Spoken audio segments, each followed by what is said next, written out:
I want to talk to you about smart market diagnoses, resonating your message, and the laws of seven figures. Okay, now let's start here with value creation. So value is created when pain is alleviated. This video is all about what are you going to sell? Who are you going to sell it to? What's your offer going to be? How are you going to position it? How do you know that it's even right for the market? And on and on. Okay, so again, let's start here with value creation. So when you're crafting an offer, or maybe you have an offer right now and you're not sure whether it's right for the market, or you're not sure how to write the copy, or you're not sure what funnel to build or how to price it, let's just zoom out. Okay, and let's come back to the basics and the fundamentals. Value, that's all that business is. Business is just value, solving a problem, bridging a gap for somebody. So somebody is over here, they've got a knife stuck in their neck, they need to get it out. You have the solution to getting that knife out without blood going everywhere, keeping them alive, stopping them dying. You charge a price, you bridge the gap, you're happy, they're happy. That's value, right? Value is created when pain is alleviated, when pain is removed, when a solution is offered.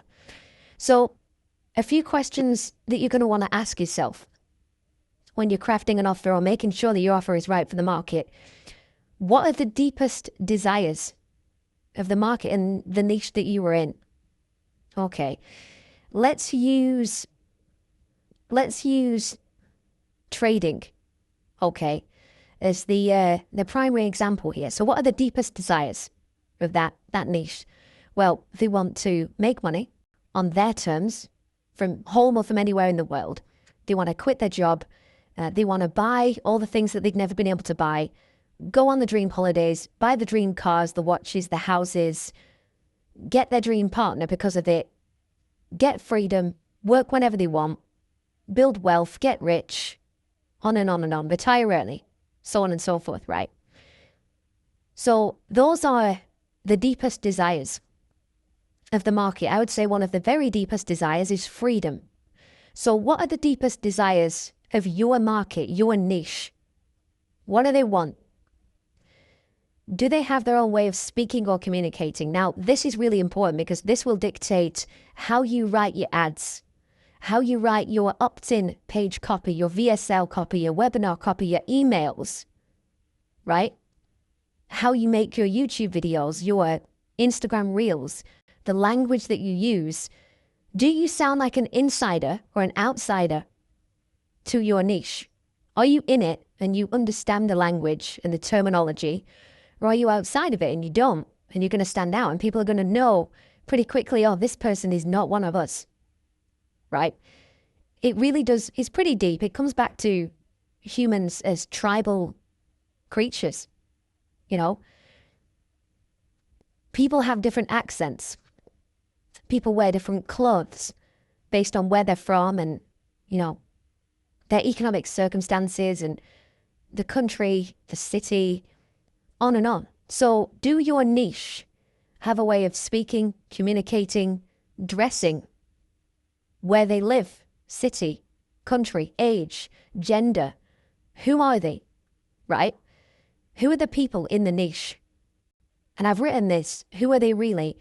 Because of what I was just talking about there. I don't just mean who are they, male, female. I mean, are they male? Are they female? What is their exact age? Do they live in a specific country or city or region? What typical job do they have? What career do they have? How much money do they make on average? How much savings do they have on average? Are they single? Are they married? Do they have kids or not? Honestly, where do they go on holiday, right? What do they do at the weekend? What do they do in the evening? Do they have a lot of friends? Do they have no friends? Are they a recluse? Or, you know, are they very outgoing? Who are they really? Who are these people that you're speaking to? Where are they? Who are they? How are they? What do they do? Everything, right? Now, to go one layer deeper, what are they afraid of? So for traders, again, let's use that trading example. Well, they're afraid of losing money. They're afraid of looking like a failure in front of their family, their friends, who they've told oh, I'm going to be rich one day, or I'm going to be a great trader, I'm going to quit my job. These things that they say, and then if they don't do it, they feel like a failure, they feel embarrassed, they become a recluse, they lose friends, they lose family, they put on weight, they start drinking, they start taking drugs, their life falls apart, they consider suicide. All of this stuff, guys. I'm being very real, very raw with you here. But what are they afraid of? What are the people in your market truly, deeply afraid of? What are they angry about? Well, again, traders, they're angry at the system. They're angry at the world. They're angry at the education system. They're angry that they have to work a day job to make ends meet. They're angry that they can't attract their ideal partner. They're angry that they're not rich and wealthy. They go on YouTube and see all these rich young people driving Lambos, living in mansions, traveling all over the world first class. They're angry. Why is that not me? Why can't I achieve that? What's wrong with me? I'm trying so hard and it's not working. Why is it not working? Why?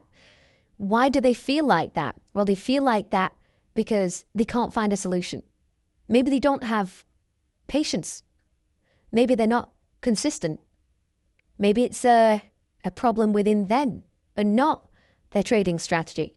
All right? Maybe they're anxious. Maybe they close trades early out of fear or greed. They try and run their wins and then they get stopped out and lose money there. That's what's fueling the anger and the fear and the doubt, and it's just one big mess of emotion, right? Is there a built-in bias to the way that they make decisions? So, for example, if you're selling to engineers, they're going to be very, very analytical, and you're going to want to keep that in mind when you write your ads, when you write a VSL or a webinar, when you build a sales script, when you're selling to them on the phone and you're pitching them. You're going to have to approach it from that angle. Or if you're selling to, I don't know, I'm just making this up, beauticians that are female and they're 21 years old, they are probably not going to be analytical, right? They're going to be just normal and maybe more emotional, for example, right? Can you see where I'm going with this? So based on your niche and based on all these answers that you've now got from these questions, is there a built-in bias to the way that they make decisions? There may be, there may not be, right? What pains or problems keep them up at night? Sweating, staring at the ceiling. They're going about their day just dazed in their heads. What's on their mind? What are they worried about? What are the pains? What are the problems that are occupying their whole lives, right? If you were to list out all of them, all of the problems that they have, all of the people within your niche, in order of the easiest to solve to the hardest to solve, what would the top number one problem be in your niche? If it's fitness, for example, the problems might be they lack consistency. They don't have the right form in the gym. They don't go to the gym at the right time of the day. I'm just making this up, by the way, guys. They don't eat the right foods. They don't eat the right foods in the right order. They train alone and they shouldn't. They are not sleeping right. They are not, on and on and on and on. List the problems. What is the number one problem? Is it exercise? Is it diet? Is it accountability? What is it? What's the number one problem? What would that be? Now, with that in mind, what would be a fair price that you could charge to solve that problem if you had the solution to it? Whether you do or don't, can you actually craft and create a solution for that problem, given some time and hard work? You may have the solution already. You may not. And you might go out there and actually build that solution. All right, and then take it to the marketplace. Again, with the list of problems that your niche has, which one or ones do you want to solve, right? There may be some problems that you don't want to solve. There may be some problems that you do want to solve. Okay, you might have a list of 4 or 5 or 6 or 7. Which one would you enjoy solving? Is there one that gets you excited? Is there one that you maybe have a solution to and you're excited to go right now? Bang, let's get it out there. If so, great.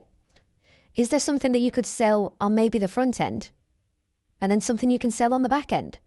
Maybe you sell a diet plan on the front end and one-to-one personal training on the back end.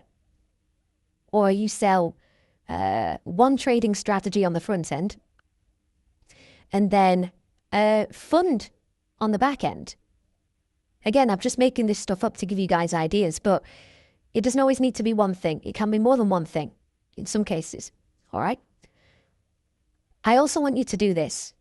Define the problems on an emotional level and also on a financial level. Okay, so let's use the problem of losing money as a trader.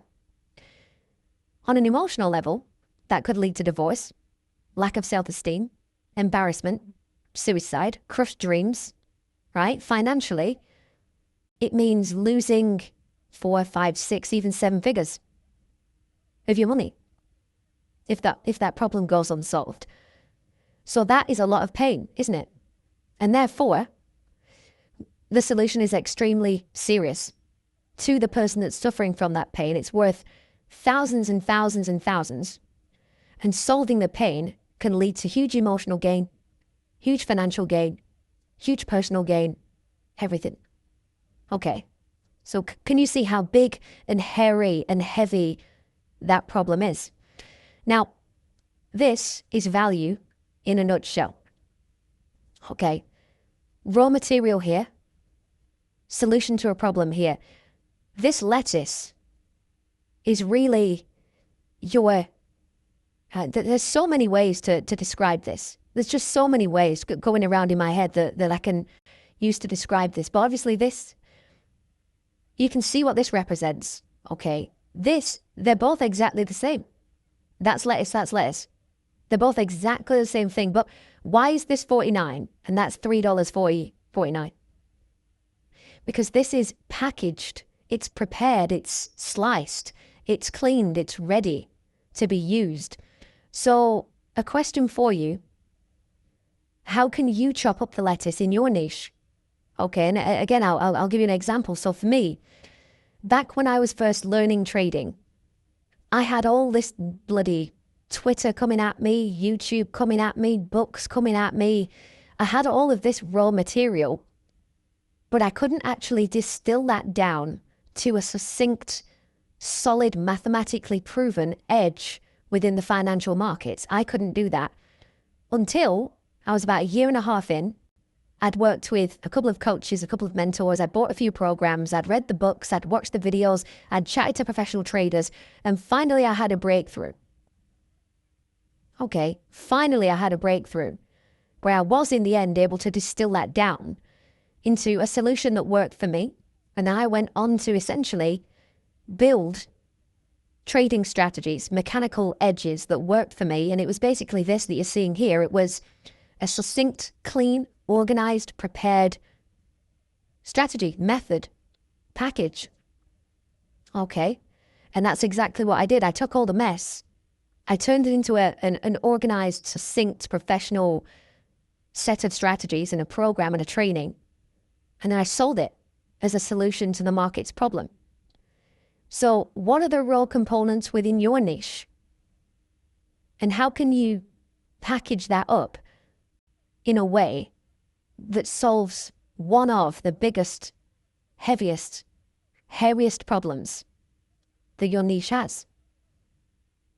That's what you're doing here through this video, through the rest of this training. You are essentially packaging up the mess, the raw ingredients, the noise, into a way of achieving an outcome. Again, value is created when pain is alleviated. So you've got all this mess. It's very painful. It's very confusing. It's very overwhelming. And you are just going to come into the market and say, hey, don't worry. Don't worry about your fitness. Don't worry about this and this and that and that. Just boom, there you go. Just follow the rules. Follow the steps. I'm going to hold your hand. I'm going to give you the full package. Just eat the lettuce. Just do what I tell you to do. Right? Just open the bag. It's already cleaned. It's already chopped. It's already diced. It's already ready. Just eat it. Just get it out and eat it. It's ready. You know? So how can you chop up the lettuce in your niche and package it up in a way that people just want to say, oh, that is fantastic. Thank you so much for preparing that for me. I will give you money. You give me that prepared, clean, organized solution, and let's go. Next, I want to talk about research tools. Okay, now if you are somebody who is, maybe you're either building a brand new offer or you have one and you're trying to just refine it and get it ready and you're not sure what should the price be, what should it include, what platform do you use to sell it, do you do organic, do you do paid, on and on and on. Research it first. Go to Reddit groups, go to Facebook groups, school groups, Twitter, YouTube, Quora. Go in there to the market. What are they saying? What are they posting? What questions are they asking? What problems are they trying to solve? Go in there and just see it for yourself, guys. Read the comments. Read the posts. Read the headlines. This will really help you with writing ads, scripting webinars and VSLs, producing organic content. This stuff is a goldmine. And the market, if you really do this properly, you'll see that you will start to get a feel for and an understanding of the pains and the problems and the solutions that are needed that people are looking for and hoping for and searching for. Okay. Now let's talk about blue oceans versus red oceans and why swimming with the market is what will make you rich. Now, if you don't already know what this means, a blue ocean is a market where there's very little competition, there's very little people selling solutions. I'll give you an example. So one of my clients teaches VFX to video editors, right? And they are one of, honestly, 2, maybe 3 people doing the same thing, and they are way ahead, right? And one thing they've always said to me is, there's barely anyone doing what we do. We are by far the market leader. We have full control of the market, and it's just amazing. It's just so great to have that, right? So that is a blue ocean. It's a market where there's very little, not only people doing it, but people doing it at a high level. So for example, in learning piano, there's 1,001 piano teachers out there, but most of them are just home tutors or school tutors, charging $15 an hour, $25 an hour. There's very, very, very few people, based on my own experience and I know some of the high-level piano tutors, there's very, very few people doing it at a high-ticket level, at a full-on, big boy, full program and coaching solution, right? There's people out there just like basically handing out leaves, individual leaves. There's very few people out there with a full-on, prepared, ready-to-go, clean, succinct package. And therefore, that is currently very much a blue ocean, right? That may quickly change, as it often does. But right now, that is, as far as I am aware, it's a blue ocean. Now, a red ocean would be trading. There are so many trading programs out there. So many. Fitness. There are so many bloody fitness programs out there, right? But it's not, I'm not saying that that's a bad thing. Okay, blue oceans, you're going to make a lot more money a lot faster because of the nature of a blue ocean. But nonetheless, red oceans, as long as you position your offer, your solution in a unique way, that can actually put you in a blue ocean, right? So when I began my trading education company, it was a red ocean, yes, but my solution put me in a blue ocean because nobody back then was talking about rule-based trading. No one had ever even heard the word mechanical. So boom, I just had this massive influx of people and interest and intrigue. And it actually put me in a blue ocean for that short 2-3 years when I dominated the market and made millions and millions of dollars because of it, right? So you can sell into either one of these. If it's a blue ocean, that's fine. If it's a red ocean, you just need a differentiator. You just need an angle, a mechanism, right? Swimming with the market will make you rich. The reason that I've written that there is because of the following. A lot of people come to me and they say, it's such a saturated market. So many people are doing it. Can I do it too? Well, yes, you can. The reason it's saturated is because it works. The reason the market is so busy is because it works, right? There's 1,000,001 bloody restaurants in the world, but people need to eat. That may be a good or a bad example, but, just to make the point. There are so many trading educators. There are so many fitness educators. There are so many restaurants in the world. There are so many cars to choose from. There are so many watches to choose from. But as long as you have your little edge, your little area, your little uniqueness, then swimming in that food market is going to make you rich. The watch market's going to make you rich. The trading market, the fitness market, because it's just so big and there's so many people within it that you can swim into that red ocean and take some of the, again, this may or may not, this might sound a bit stupid, but, you can catch some of the fish. You can catch a lot of the fish. Okay. So swimming with the market will make you rich. It's not a bad thing if you're in a red ocean. More questions for you to ask. Who else is selling something within your niche? And how are they selling it? And at what prices? Following on from that, are they actually truly solving the problem? Because I can tell you right now, for a fact, there are a lot of people in a lot of markets that are not solving the problem either at all or at a very high level. There's a lot of rubbish courses out there, training programs out there, coaching programs out there that either, honestly, they quite frankly don't work, or they do work, but barely, and they are not very good. They are not solving a problem at a high level, and if you come in and do that, you're going to dominate. Now, this might sound big-headed, but I feel like I'm doing that within the business coaching market because I am trying my hardest to make this program the best, to make my coaching the best, to make my YouTube channel the best. I'm putting every ounce of time and effort and thought and sweat into doing that. And I just won't give up, right? And I know that there's a lot of shit business coaches out there with a rubbish program, rubbish content. They're not truly in the game. They don't have a great track record. They've never sold a company to private equity or anything similar. They might have made a few $100,000 or even 1 million or 2. They haven't made like over 20 like me. So all of that stuff is differentiating me, and I am serving my clients at the highest fucking level possible, man. The highest level possible. Can you do that in your niche?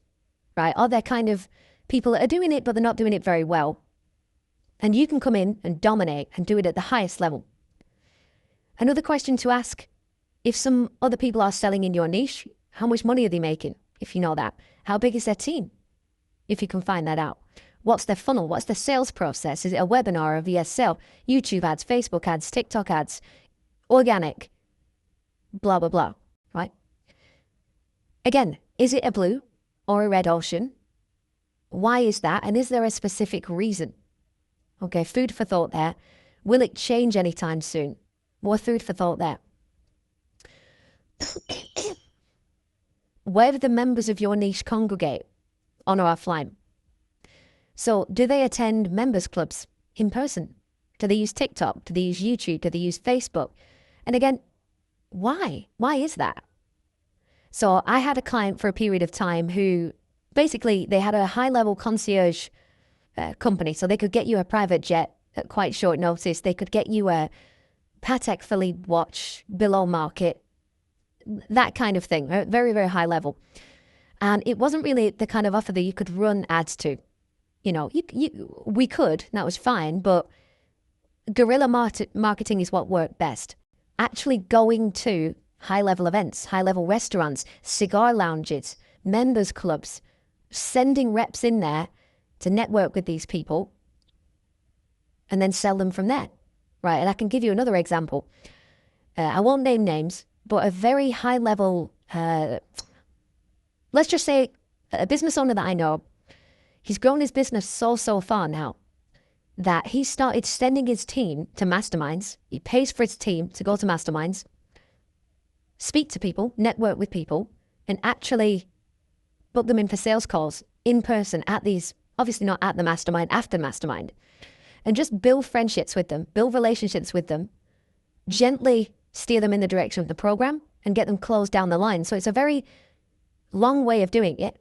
It's a very costly way of doing it, but his mastermind is like $64,000 a year. So, and his programs, and he's got a lot of ascension on the back end and a massive LTV, 6-figure LTV.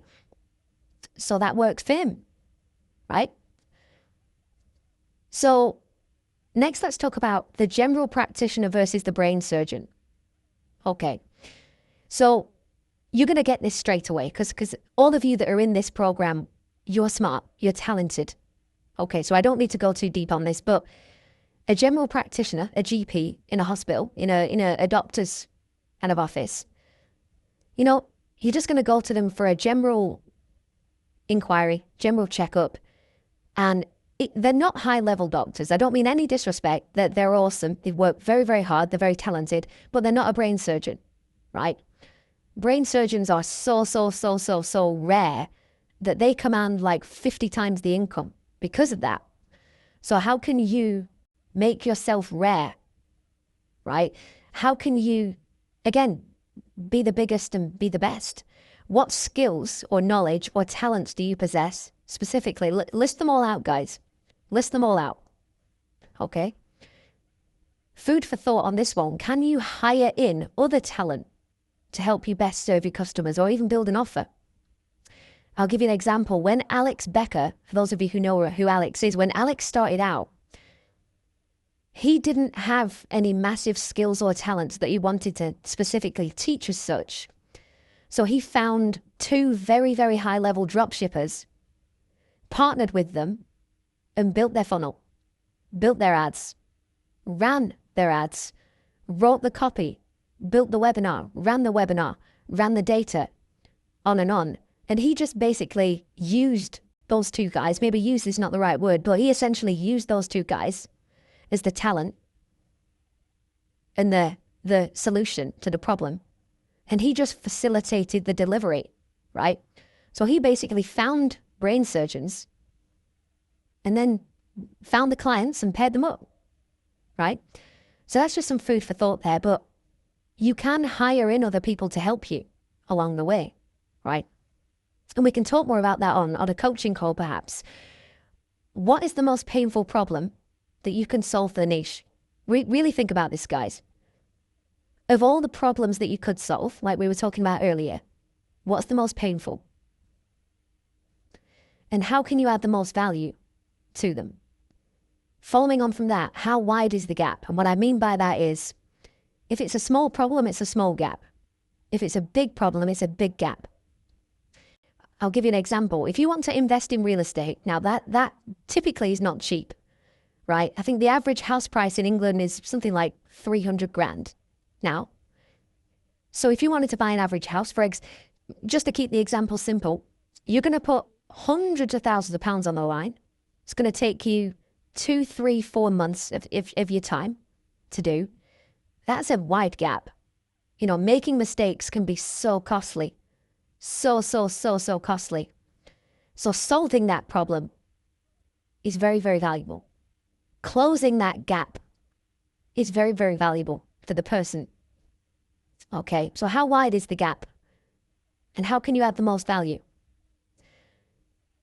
Now, we're going to talk about this later in the program, but new, easy, safe, big. That is what sells. That's what people want. That is what is going to resonate with the market. So what will your message or your unique mechanism or your new way be? Okay. And you're going to have to think about this for a short while. I'm not saying just come up with it right now, but what will your message be, or your unique mechanism, or your new unique way? And not only that, how can you say it or display it in a new and a unique way, if possible? Because sometimes you can have this, and that's great, but you can also pair it with getting it out there in a new way. And I'll give you an example. So when I first started running ads, purely out of laziness, right?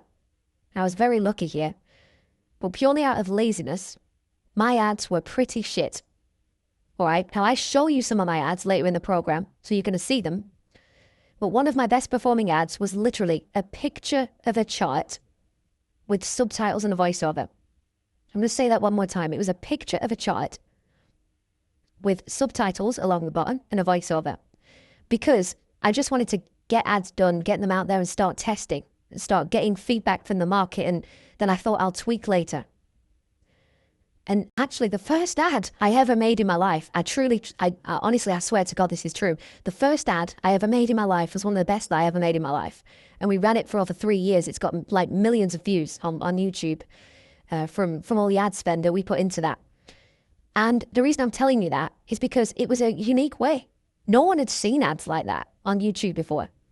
Most ads were very high production value, well filmed, well edited, great microphones. Even my microphone was shit. And the ad just stood out so much in the market. I'll give you another example. Alex Becker's old ads, they were literally an online whiteboard. He would just scribble all over the whiteboard as he was talking. And again, they stood out in the marketplace. So not only was the message great, but the way it was displayed was just super eye-catching, super intriguing, super different. So how can you stand out in your market? Okay, guys, is there a solution you know of that most people don't yet know of? Again, this for me was mechanical trading, rule-based trading. That was the solution that I'd learned from one of my mentors and made my own. Most people had never, ever heard of it. You'd never heard of it before. So again, it was new and it stood out in the market and it was brand new to people. I've actually just said that twice, all right? But nonetheless, it's very important as well. So let me off for saying that twice. And again, I've just put down here, for me, the new thing was mechanical. For Sam Ovens, it was consulting. People knew what consulting was, but he just framed it in a whole new way. He was like, you can be a consultant, but you don't have to work in an office. You don't have to do one-to-one. You can do it globally through an online course, through a coaching program. And he just dominated the consulting space by just making it new and presenting it in a brand new way. Finally, I want to talk to you about this. Remember, it is an iterative process, okay? You're going to tune your message until it resonates with the niche, and you're going to see it resonate within the niche when it reflects in your numbers. So it is very rare to nail stuff first time, all right? It's very rare that your first ad, your first 1 or 2 or 3 or 4 or 5 ads works. Sometimes they do, sometimes they don't. Take your time, have fun with it, and just keep going, keep trying, keep iterating. Okay, guys. Again, tune your message until it resonates with the niche and reflects in the numbers. If you make an opt-in page and it converts at a low amount, don't worry. You can just make another one. And then make another, and then make another, and then make another, and you will nail it. If you make a VSL and it doesn't work first time, that's okay. That's okay. You're just going to make another. And eventually, you're going to make one that works, and bang. You're going to see it reflect in the numbers, and you're well on your way. Armed with this video alone, you're already 10 steps ahead, guys. People don't think about this stuff. People don't do this stuff. People don't put in this amount of effort and work and time and thought. You are going to do that. And you're going to get insane results and make a hell of a lot of money because of that. That's your reward. That's the outcome that you're heading towards by doing this work. The fact that you're even in this program, you are literally, because I don't mean to be big-headed here, but after 7 years in this game, I know what works. I'm giving you guys that knowledge through this program. And just by you being in here, you're way ahead, guys. You're way ahead. So get this stuff done. Take your time with this. Give this some thought. Okay? You may even want to pause here for now and just take a day. Take 2 days to think about this. Okay? Because this is very, very important. So I hope that helps. I hope that you've enjoyed the video. If you have any questions, we can talk about this on one of our coaching calls soon. And I'll speak to you guys again shortly. And I'll see you in the next video soon.